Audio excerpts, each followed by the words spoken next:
clarify yourself to me what you mean by immigration. Are you talking about legalizing the illegals at the present time?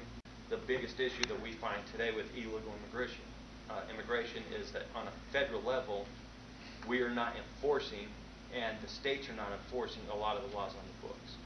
So we have to implement, and I would hate to say we have to write another bill and implement that bill and get it passed to start making these laws take effect. As far as legal immigration goes, we have very good laws and very good systems in place that bring people into this country legally. The problem and the issues is the illegals that either come with them or come across the borders that we have no control over. The laws that we have in place, we have the ability to take control over it. We're just not implementing. As far as the illegals in this country, I do not believe that we should give them amnesty. That is a mistake. That was tried in the 80s. We gave 2 million illegal immigrants amnesty. Then the illegal population shot up because people hoarded into the country illegally because they assumed, hey, these are illegals. They got amnesty. They're now in the country. They didn't have to do anything. They didn't have to go through a process. They didn't have to get a work visa. They didn't have to stand in line or wait their turn to go through the process of being illegal immigration. So that's a bad idea. That's already been proven. The best and the easiest way to take care of it is to get our borders secured first of all. To do that, we have security forces in this country that we have over 70% shipped overseas that should not be shipped overseas. It's primarily for national security, which is our National Guard.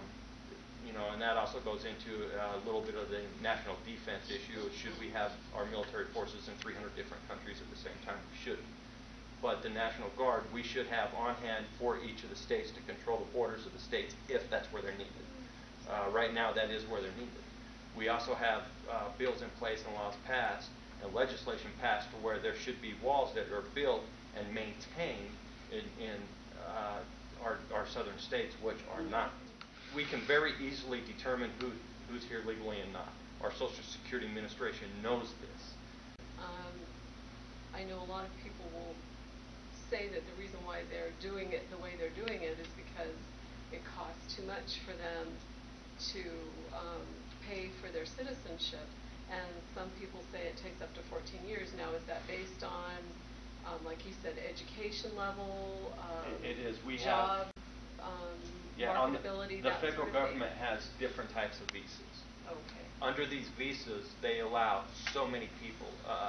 As an example, we have one of the major issues in illegal immigration is opposed on a visa that is for individuals who have master's degrees that have the ability to earn over $60,000 a year.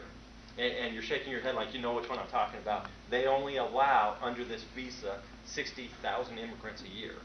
And that's a huge thing because there's more than 60,000 people every year that apply for this visa that don't get it. Although it seems a little harsh under that visa, I think if there's a means and a job outside the means of American workers, we should raise that number to complete the means of that work. But at the same time, if we're in a position to where the means should only be a 40,000, we should also drop that means to 40,000. When they come over here under a work visa, they are given the opportunity to become a legal citizen, but there is a process once they're in this country to do so.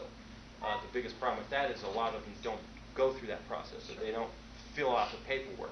They wait until the visa expires, then they stay in the country. The thing is we need to incentivize individuals to be here legally, which we're not doing. We're incentivizing them to be here legally because then we give them free health care, free shelter, free food. We're giving them everything basically for free because they're illegal, while the ones that are here legally have to work twice as hard to make up and to pay for the illegal ones. So we do need to incentivize them being here legally. And once they do come over with a visa, whether it's a school visa or work visa, we need to incentivize them to if they want to become a citizen, to be here and apply for that citizenship.